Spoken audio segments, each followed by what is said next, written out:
Hi, this is Tammy. I am in my element today. This is my Honda Element. I am here to share with you some tidbits I have learned over the years as a physiotherapist and yoga teacher, and also someone who lives with persistent pain.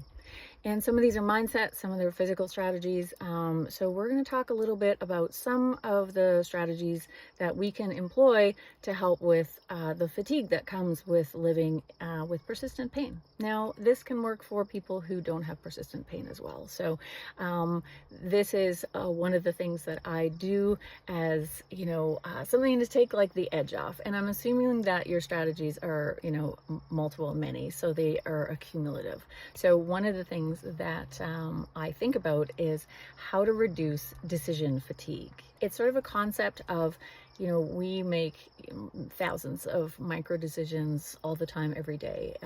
Some of them conscious, but a lot of them are unconscious. There's this concept of doing a lot of the same things to reduce decision fatigue. So as someone who lives with pain is very fatiguing. Stress is very fatiguing as well. So pain is a type of stressor on the body. When we are stressed, when we are in pain, what happens is our alarm systems tend to be on most of the time as opposed to off. And so our alarm bell system is part of our fight or flight or sympathetic nervous system drive. So one of the things that happens when we are in pain, or if we are stressed, is that we have elevated levels of what we call our stress hormones.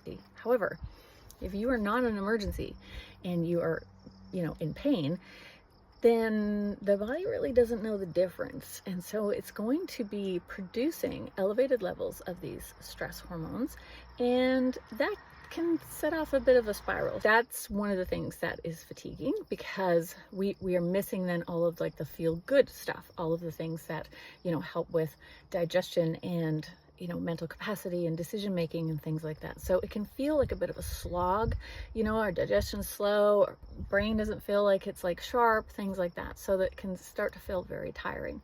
So what do we do when we can't necessarily change our body's chemistry? We can't just like shut off the pain.